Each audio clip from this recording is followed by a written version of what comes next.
Hello dear student, today we start our new chapter number 7 integrals. Dear student, अगर आपको मेरी videos पसंद आती हैं तो प्लीज मेरे YouTube channel learning secure classes bye Amit Dwivedi sir को लाइक कीजिए, शेयर कीजिए एंड सब्सक्राइब कीजिए। डियर स्टूडेंट, इंटीग्रेशन हम डिस्कस करेंगे चैप्टर नंबर 7। बहुत इंपॉर्टेंट चैप्टर है। जैसे हमने डिफरेंशिएशन पढ़ा और उसके एप्लीकेशंस पढ़े, आज हम इंटीग्रेशन डिस्कस करेंगे। अब इंटीग्रेशन चैप्टर को पढ़ते हैं, बहुत इंपॉर्टेंट चैप्टर है। डियर स्टूडेंट, इंटीग्रेशन में भी या इंटीग्रल में भी सबसे पहले आप पढ़ोगे इनडेफिनिट इंटीग्रल। आ गई ना बात समझ में? इनडेफिनिट इंटीग्रल को पढ़ोगे। डियर स्टूडेंट, इंटीग्रेशन का साइन क्या होता है? ये इस तरीके का साइन होता है इंटीग्रेशन। आगे ना बस में इस तरीके का इसका साइन होता है इंटीग्रेशन का। अगर इंटीग्रेशन x के रिस्पेक्ट में होता है तो यहां dx लिखा जाता है। आगे ना बात समझ में? अगर y के रिस्पेक्ट में होगा तो यहां y लिखा जाएगा dy। इंटीग्रेशन जिसके रिस्पेक्ट में होता है वहां इसके अंदर वो टर्म लिखा जाता है। अगर x के रिस्पेक्ट में होगा तो dx लिखा जाएगा, y के रिस्पेक्ट में होगा तो dy लिखा जाएगा। ये छोटी सी चीज क्लियर हो गई। अब हम आगे बढ़ते हैं। आज हम इंटीग्रेशन के कुछ फॉर्मूले डिस्कस करेंगे, लेकिन फॉर्मूले डिस्कस करने से पहले हम कुछ चीजों को कंपेयर करना सीखेंगे। कंपेयर जैसे बच्चों आपने पढ़ा था d by d x of x की power n equals to n x की पावर n माइनस 1। यही पढ़ा था ना आपने? x की पावर n का जो डिफरेंशिएशन है वो क्या पढ़ा था? पावर आगे आ जाती है। आ गई ना बस में? पावर कहां आ जाती है? आगे आ जाती है और x की पावर में से एक कम हो जाता है। ठीक है। अब डिफरेंशिएशन और इंटीग्रेशन में एक रिलेशन होता है बच्चों। इंटीग्रेशन और डिफरेंशिएशन में एक रिलेशन होता है। क्या? डिफरेंशिएशन और इंटीग्रेशन एक दूसरे के रेसिप्रोकल होते हैं। मतलब डिफरेंशिएशन का उल्टा आपका इंटीग्रेशन होता है, या आप ये भी कह सकते हैं कि इंटीग्रेशन का उल्टा आपका डिफरेंशिएशन होता है। आ गई ना बात समझ में? दोनों एक दूसरे के रेसिप्रोकल होते हैं। तो हम क्या समझेंगे? हमने डिफरेंशिएशन पढ़ा है ना, अब हम इंटीग्रेशन पढ़ रहे हैं। तो आप ध्यान रखना, डिफरेंशिएशन का उल्टा क्या होता है? इंटीग्रेशन होता है। क्लियर? अगर d by d x of x की पावर n ये है तो बच्चों इंटीग्रेशन ऑफ x की पावर n, अब ये हम किसके रिस्पेक्ट में डिफरेंशिएशन कर रहे थे? x के रिस्पेक्ट में। तो यहां क्या हो जाता है? यहां x के रिस्पेक्ट में इंटीग्रेशन हो जाएगा तो dx हो जाएगा। यहां डिफरेंशिएशन हो रहा था तो अपॉन में, यहां इंटीग्रेशन हो रहा है तो ऊपर आ जाएगा। Clear dear student? ठीक है ना? x की पावर n का इंटीग्रेशन कर रहे हैं x के रिस्पेक्ट में। क्या इंटीग्रेशन क्या होता है? डिफरेंशिएशन पावर घट जाती है, इंटीग्रेशन में पावर बढ़ जाती है। मैंने कहा ना उल्टा होता है। इसमें घट रही थी तो इसमें बढ़ जाती है। यानी क्या? x की पावर n प्लस 1 अपॉन में भी n प्लस 1। यहां ये हो जाता है डियर स्टूडेंट। x की पावर n का जो इंटीग्रेशन है, ठीक है ना, x के रिस्पेक्ट में वो कितना होता है? x की power n plus 1 upon n plus 1। Clear? और एक चीज और ध्यान रखना, जब भी आप इनडेफिनिट इंटीग्रल पढ़ रहे हैं, क्योंकि तो जब भी आप x के रिस्पेक्ट में किसी फंक्शन का इंटीग्रेशन करोगे तो जो भी आएगा उसमें आप एक कांस्टेंट जोड़ोगे c। ये c यहां पर क्या है? कांस्टेंट है। ये कांस्टेंट क्यों जोड़ा जाता है बच्चों? ये कांस्टेंट इसलिए जोड़ा जाता है क्योंकि इस फंक्शन की, ठीक है ना, इस इंटीग्रल की ये फंक्शन का जो इंटीग्रेशन है ये ही है, ये फिक्स नहीं है। देखो फंक्शन के तौर पे तो इतना आएगा, प्लस उसमें c भी होता है। अब ये c कुछ भी हो सकता है, 1 हो सकता है, 2 हो सकता है, 3 हो सकता है, क्योंकि ये इनडेफिनिट इंटीग्रल है। इसकी कोई लिमिट नहीं दे रखी है, इसकी कोई बाउंडेशन लिमिट नहीं दे रखी कि इस इंटीग्रल की इसका इंटीग्रेशन निकालो इस लिमिट पर, ऐसा कोई नहीं दे रखा। इस फंक्शन की कोई भी आपको बाउंडेशन नहीं दे रखी जिसका आप इंटीग्रेशन निकाल रहे हो। तो ये इनडेफिनिट इंटीग्रल है। इनडेफिनिट इंटीग्रल में आपको लिमिट नहीं दिया रहेगा। आगे इन्हें बस में डेफिनिट इंटीग्रल में फिर आपका फिर अलग चीज आता है, उसको फिर समझाऊंगा। ठीक है? इसकी आपकी कोई बाउंड्री लिमिट नहीं है, इसलिए इसकी वैल्यू कुछ भी हो सकती है। ये तो होगा ही होगा, ठीक है ना, ये तो आएगा ही आएगा, लेकिन उसमें प्लस c हम करेंगे। कांस्टेंट कुछ भी हो सकता है, 0 भी हो सकता है, 1 भी हो सकता है, 2 भी हो सकता है, 3 भी हो सकता है। आ गई ना बस में? क्योंकि इसकी कोई बाउंड्री लिमिट नहीं दे रखी, इसलिए इस फंक्शन का जो इंटीग्रेशन है वो कुछ भी हो सकता है। आ गई ना बात समझ में? क्लियर बच्चों? ठीक, आ गई ना बात समझ? यही मैं आपको समझाना चाह रहा हूं। c कांस्टेंट केवल इसलिए जोड़ा जाता है क्योंकि इसकी कोई फिक्स वैल्यू नहीं है। अब वो c कुछ भी होगा, वो 0 हो सकता है, 1 हो सकता है, 2 हो सकता है, 3 हो सकता है। आ गई ना बात में? कुछ भी हो सकता है। क्लियर? एक एग्जांपल देखो, जैसे fx कोई फंक्शन है 1, x है मान लिया, ठीक, और gx कोई दूसरा फंक्शन है x प्लस 1। दोनों में देखो बच्चों, अगर मैं fx का डिफरेंशिएशन करता हूं, f डैश x का डिफरेंशिएशन x के रिस्पेक्ट में 1 आएगा, और gx का भी अगर मैं डिफरेंशिएशन करता हूं तो x के रिस्पेक्ट में इसका डिफरेंशिएशन भी 1 आएगा। आएगा ना? आ गई ना बात समझ में? क्लियर? अब देखिए, अगर मैं अब इसका ये f डैश x का, अब हमें मालूम है f डैश x भी आपको 1 मिल गया और g डैश x भी आपको 1 मिल गया। अब अगर मैं इंटीग्रेशन करता हूं इसका, अब मैं इसका क्या कर रहा हूं, इंटीग्रेशन, अभी मैं इंटीग्रेशन कर रहा हूं। अब क्लियर? मैंने कहा ना डिफरेंशिएशन और इंटीग्रेशन एक दूसरे के रेसिप्रोकल होते हैं।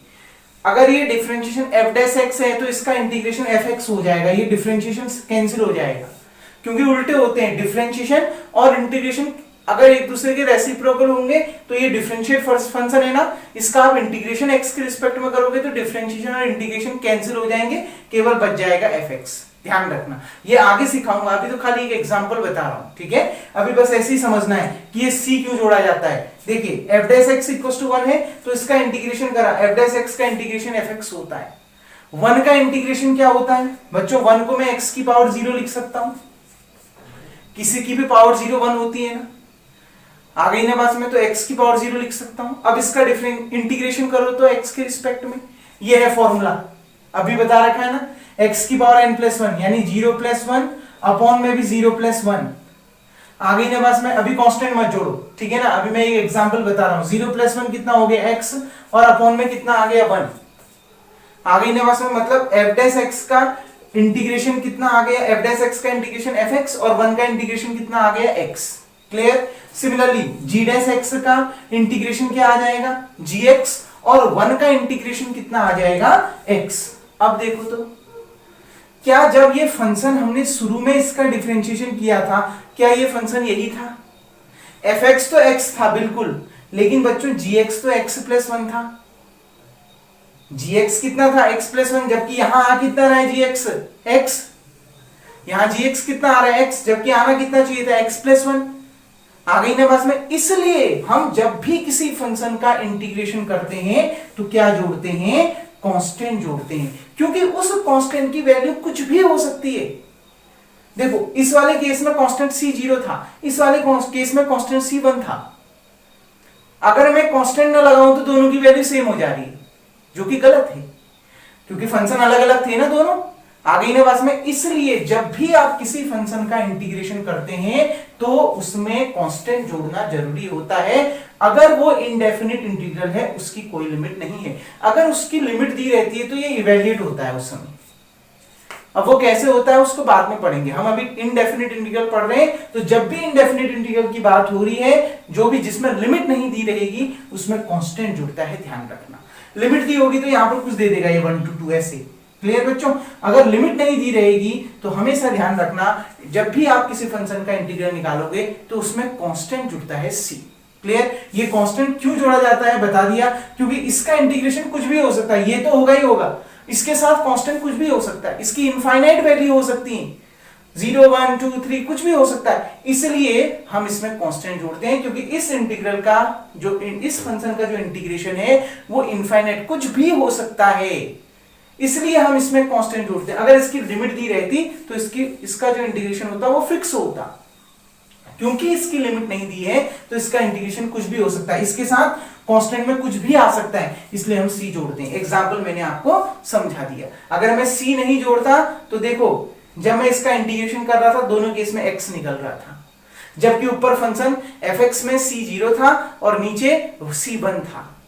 इसलिए जब भी इंटीग्रेशन करोगे किसी भी फंक्शन का, तो फंक्शन का जो इंटीग्रेशन आएगा उसके साथ कांस्टेंट c जरूर जुड़ेगा। Clear dear student? इतना क्लियर है? अब देखिए, बस आपने ये पहली चीज तो ध्यान रखना है, ये जो पहला फॉर्मूला है, ठीक है, x की पावर n का डिफरेंशिएशन इतना होता है तो इसका इंटीग्रेशन इतना होता है। क्लियर? ये ध्यान रखना। देखो यहीं से निकला है, अलग नहीं निकला। मैंने कहा ना इसका उल्टा होता है। अगर आप यहां से इसको सॉल्व करना चाहो, d बाई डी एक्स की power n equals to n ऐसी रहा, ठीक। अब देखो x की पावर n माइनस वन को मैंने x की पावर n इंटू x की पावर माइनस वन लिख दिया ना, इस तरीके से लिख सकते हैं। मैं एक एग्जांपल के तौर पे आपको समझा रहा हूं, ठीक है। ये x की पावर माइनस वन इसके अपॉन में ले गई तो d बाई डी एक्स ऐसी रहा, x की पावर n अपॉन x की पावर माइनस वन, ठीक है। आ गई ना बात में बच्चों, क्लियर। इक्वल्स टू कितना, n x की पावर n आपका यहां पर आ जाएगा, ठीक है। अब देखिए, अब यहां पर एक चीज ध्यान रखना, ये तो ऊपर गया, ठीक है, x की पावर n प्लस वन हो गया, वहां एक चीज हो गई बच्चों गड़बड़, ये देखो, हाँ यहीं पर ये ध्यान रखना है। अब ये आपके लिए जरा लंबा प्रोसेस हो जाएगा, लेकिन यहां पर ये ध्यान रखना, जब ये इसके अपॉन में जाएगा, ठीक है, जब ये इसके अपॉन में जाएगा, अगर आप इसको इसके अंदर ले जाओगे तो मल्टीप्लाई वाला रूल लगेगा। क्यों मल्टीप्लाई का मतलब, ये अपॉन में जा रहा है तो डिवाइड वाला रूल लगेगा। क्यों डिवाइड वाला रूल, इसलिए क्योंकि ये भी x के रिस्पेक्ट में हो रहा है और ये भी इधर आके x के रिस्पेक्ट में सॉल्व हो रहा है। क्लियर डियर स्टूडेंट, आ गई ना बात समझ। इसलिए अब आपको बेहतर यही है कि याद करने का तरीका, वो चीज आपके लिए लंबी हो जाएगी, वो प्रोसेस आपके लिए लंबी हो जाएगी, इसलिए बेहतर आपका लिए यही है कि आप इसको इस तरीके से याद करें। क्या कर सकते हैं, जब आप x की पावर माइनस वन को, जैसे मैंने डायरेक्ट लिया तो गलत हो जा रहा था, अगर मैं x की पावर माइनस वन को नीचे ले गया तो पहले हम डिवाइड वाले रूल से या फिर मल्टीप्लाई वाला रूल हम इसमें अप्लाई करेंगे। क्लियर, दो तरीके से बना सकते हैं, ठीक है। तो उस लंबे प्रोसेस को करने के बजाय डायरेक्ट ये समझना है, x की पावर n का इंटीग्रेशन अगर n x की पावर n माइनस वन है, ठीक है, आ गई ना बात समझ में। अगर इसका इंटीग्रेशन ये है तो सॉरी डिफरेंशिएशन अगर ये है तो x की पावर n का इंटीग्रेशन क्या होता है, पावर डिफरेंशिएशन में घट रही है तो यहां पावर बढ़ रही है n प्लस वन, और अपॉन में भी क्या आ जाएगा n प्लस वन, जितनी पावर बढ़ रही है अपॉन में भी उतना ही आएगा। इस तरीके से आप इसको लर्न कर सकते हैं। क्लियर डियर स्टूडेंट, लर्न कैसे कर सकते हैं समझ में आ गया। पावर डिफरेंशिएशन में घटती है, यहां बढ़ती है इंटीग्रेशन में, और जितनी पावर बढ़ेगी अपॉन में उतना ही आएगा, कांस्टेंट जरूर जोड़ा जाएगा। दूसरा देखिए, आपने पढ़ा था d by d x of sine x.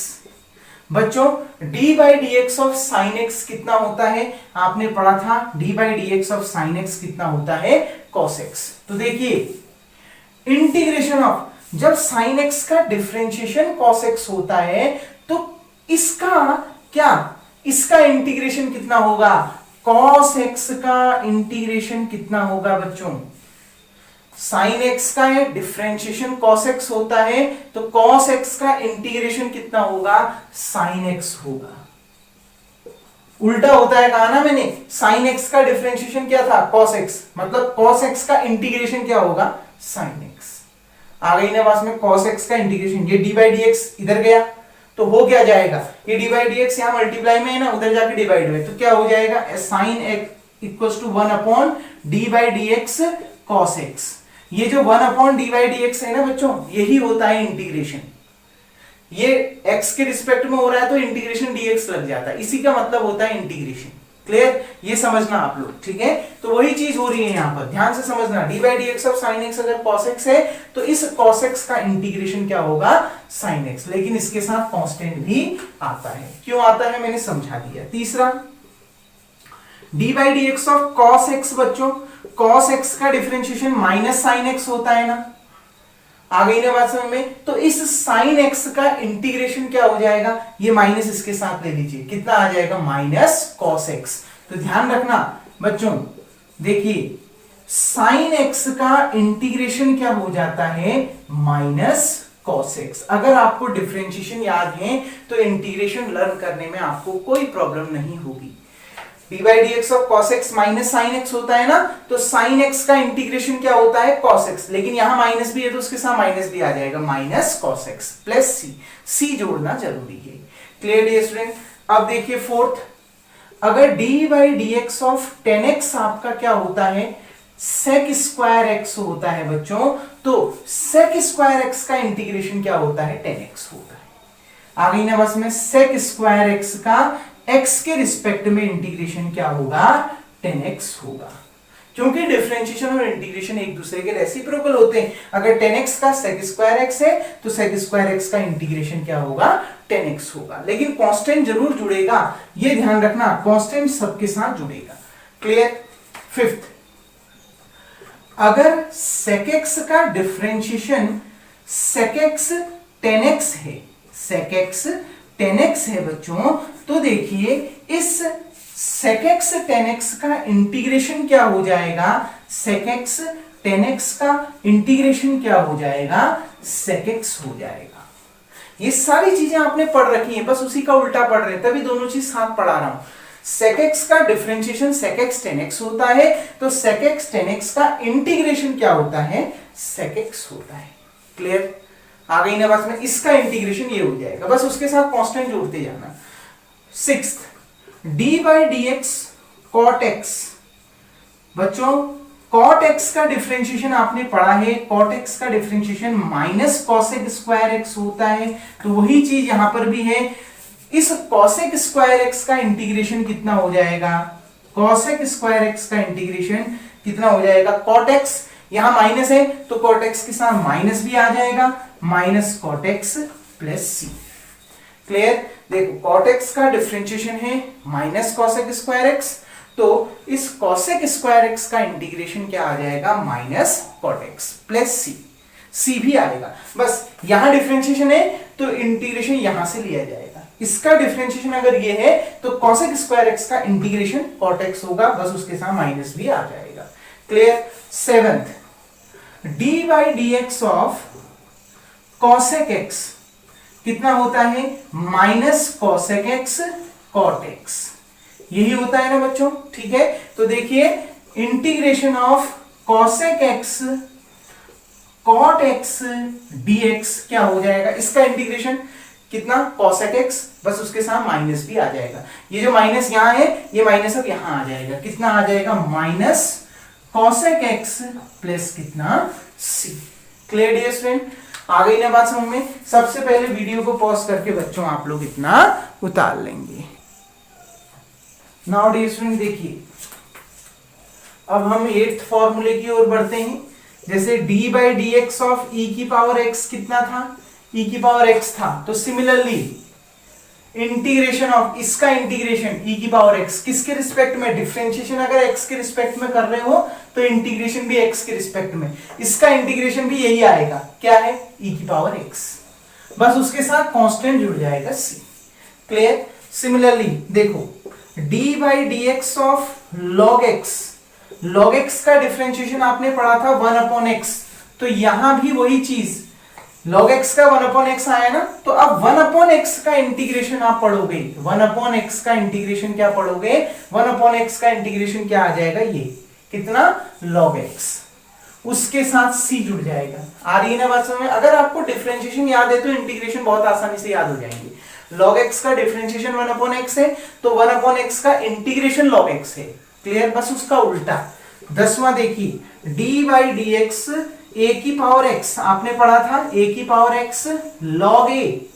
Clear, तो यहां पर भी वही चीज, यहां पर ये देखो इसका डिफरेंशिएशन, ये log a इसके अपॉन में चला गया ना, log a कांस्टेंट तो है, इसके अपॉन में जा सकता है, आ गई ना बस में। तो इसका इंटीग्रेशन ये a की पावर x, इसका इंटीग्रेशन क्या आ जाएगा, इंटीग्रेशन ऑफ a की पावर x dx, ये log a इसके अपॉन में, तो कितना, a की power x upon log a, a की power x upon log a plus कितना, c। आ गई ना बात समझ में। देखिए बच्चों, d by d x of a की power x equals to a की पावर x log a, और 10th इसी का जो इंटीग्रेशन a की पावर x का इंटीग्रेशन, ये log a तो कांस्टेंट है, इसके अपॉन में चला जाएगा, ये d बाई डी एक्स हट के यहाँ इंटीग्रेशन लगा, log a तो कांस्टेंट है तो इंटीग्रेशन से बाहर आ जाएगा, तो log a इसके अपॉन में चला गया, तो a की power x upon log a plus c। Clear. अगर a की पावर x का डिफरेंशिएशन a की पावर x log a है, तो a की पावर x का इंटीग्रेशन a की power x upon log a हो जाएगा।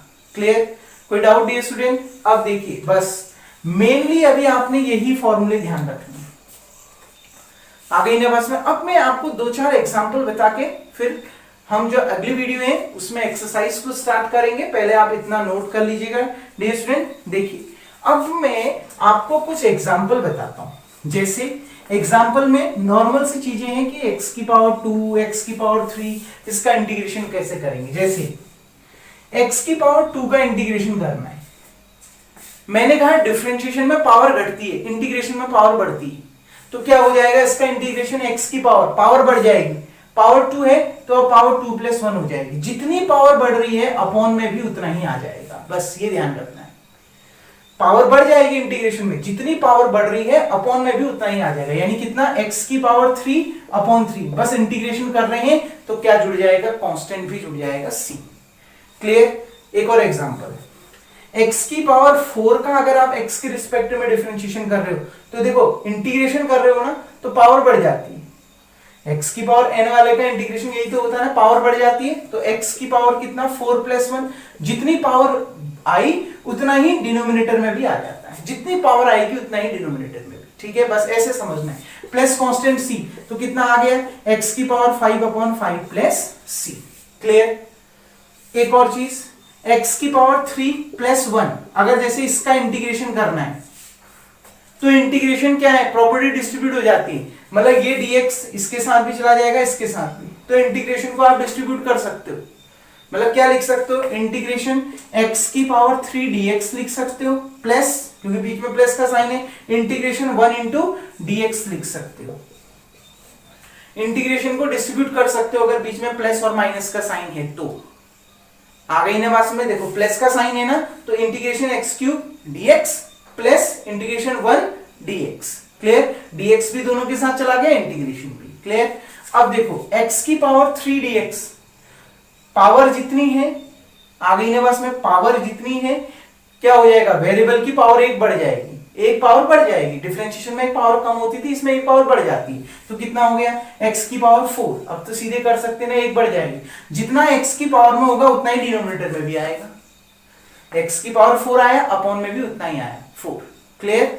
आ गई ना बात में, 3 + 1 4, अपॉन में भी 3 + 1 4।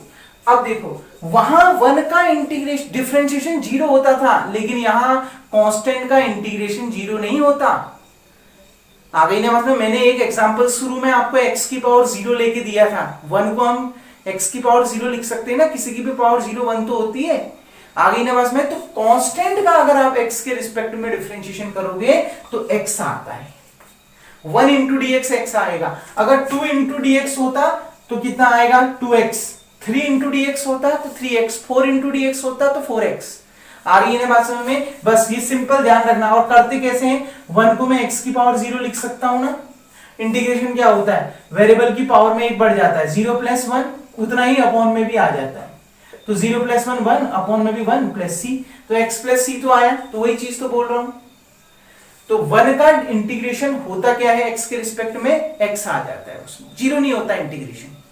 आ गई ना, कांस्टेंट का इंटीग्रेशन 0 नहीं होता है, डिफरेंशिएशन 0 होता है लेकिन इंटीग्रेशन 0 नहीं होता है। समझ में आ गई बात? तो 1 * dx कितना हो गया, x। अब दोनों का इंटीग्रेशन कर दिया है तो कांस्टेंट भी तो जोड़ दोगे, कांस्टेंट जोड़ दिया c।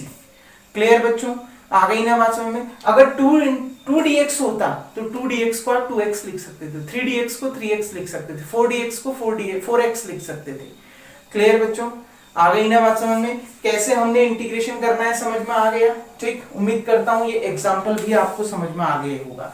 शुरू में मैंने एक चीज आपको, इसको भी नोट कर लीजिएगा, शुरू में मैं एक चीज आपको बता रहा था, उसमें थोड़ा सा हो सकता है थ्योरी में आप भी फंस जा रहे होंगे, या आप जब खुद से ट्राई करोगे उसको मल्टीप्लाई डिवाइड वाले रूल से तो आप फंस सकते हैं, तो उसको इस सब तरीके से समझ सकते हैं। जो मैंने शुरू में बताया था ना आपको, x की पावर n dx का इंटीग्रेशन x की पावर n+1 अपॉन n+1 होता है करके, यही बताया था। तो इसको कैसे भी समझ सकते हैं, देखिए बच्चों, d/dx ऑफ x की पावर n+1 क्या होता है, क्योंकि इंटीग्रेशन तो आपने इसी का निकालना है ना, x की पावर n का निकालना है, भले ही निकालना है x की पावर n का इंटीग्रेशन, लेकिन लाना तो x की पावर n+1 के टर्म में है ना, ठीक है, तो यहां तो x की पावर n+1 ही रहना चाहिए। क्लियर? फिर ये इंटीग्रेशन डिफरेंशिएशन वहां जाएगा तो इंटीग्रेशन में बदल जाएगा, तो आंसर इसी के टर्म में आएगा, यहां इतना ही रहना चाहिए। बताइए x की पावर n+1 का डिफरेंशिएशन क्या होता है, पावर आगे आ जाएगी n+1 और वेरिएबल की पावर में से एक कम हो जाएगा, n+1 - 1। ठीक, यानी d/dx ऑफ x की power n+1 equals to n+1 x की पावर n। अब यहां से डिफरेंशिएशन हटा तो यहां कौन सा साइन लग जाएगा, इंटीग्रेशन। मैंने कहा ना डिफरेंशिएशन और इंटीग्रेशन एक दूसरे के रेसिप्रोकल होते हैं, यहां डिफरेंशिएशन हटेगा तो यहां क्या लग जाएगा, इंटीग्रेशन। वही तो हो रहा था, यानी इसका इंटीग्रेशन ये आएगा, यही तो कहने का मतलब है। अभी तक यही तो पढ़ा था ना, तो यही मतलब है, यहाँ डी बाई डी एक्स है, यहाँ ये हटेगा तो यहाँ इंटीग्रेशन लग जाएगा, तो कितना आ जाएगा x की पावर n प्लस वन। अब ध्यान से समझना बच्चों, देखिए वही बात है, अगर x की पावर n प्लस वन का डिफरेंशिएशन इतना है तो इसका इंटीग्रेशन इतना होगा। कहने का मतलब इसका integration n plus one x की पावर n किसके रिस्पेक्ट में, x के रिस्पेक्ट में। डिफरेंशिएशन अगर x के रिस्पेक्ट में, इंटीग्रेशन भी x के रिस्पेक्ट में होगा। कितना हो जाएगा इसका इंटीग्रेशन, ये कितना x की पावर n प्लस वन। ठीक है, अब देखो x की पावर n dx, ये तो कांस्टेंट है ना, इसमें कहीं x है क्या, नहीं है, ये कांस्टेंट है, इसको आप इंटीग्रेशन से बाहर निकाल सकते हो। तो क्या लिख सकते हो इसको, n प्लस वन, कांस्टेंट को आप इंटीग्रेशन से बाहर निकाल सकते हो। क्लियर, अगर वो किसी वेरिएबल के साथ मल्टीप्लाई में है तो कांस्टेंट को आप आसानी से इंटीग्रेशन से बाहर निकाल सकते हो, कोई प्रॉब्लम नहीं है इसमें। आ गई ना बात समझ में, ठीक है, इक्वल्स टू x की पावर n प्लस वन। अब देखो ये n प्लस वन यहाँ इंटीग्रेशन के साथ मल्टीप्लाई में, इक्वल टू उधर जाएगा तो डिवाइड में, इंटीग्रेशन x की power n dx equals to x की power n plus one upon n plus one. क्योंकि इंटीग्रेशन कर रहे हो तो कांस्टेंट भी जुड़ जाता है, तो कांस्टेंट जोड़ दीजिए c। कांस्टेंट क्यों जुड़ता है समझ में आ गया ना, क्योंकि इसकी ये फिक्स वैल्यू नहीं होती, उसके साथ कुछ कांस्टेंट भी हो सकता है। अब वो कांस्टेंट कुछ भी हो सकता है, इसलिए क्योंकि इसकी कोई लिमिट नहीं दे रखी, इसलिए इसका भी कोई एक फिक्स वैल्यू नहीं होती, इसलिए कांस्टेंट इसमें जोड़ा जाता है। क्लियर डियर स्टूडेंट, आ गई ना बात में, शुरू में हो सकता है आपको कोई प्रॉब्लम हो रही होगी, तो लास्ट में मैंने इसको आपको समझा दिया। डियर स्टूडेंट, उम्मीद करता हूं आज की ये वीडियोस में आपको फॉर्मूले समझ में आ गए होंगे, कुछ एग्जांपल्स भी समझ में आ गए होंगे। अब हम नेक्स्ट एक्सरसाइज में, नेक्स्ट वीडियो में हम एक्सरसाइज 7.1 को स्टार्ट करेंगे। तब तक के लिए थैंक यू। तो आज का वर्क आपका यही है, वीडियो को पॉज करके आप इतना उतार लेंगे।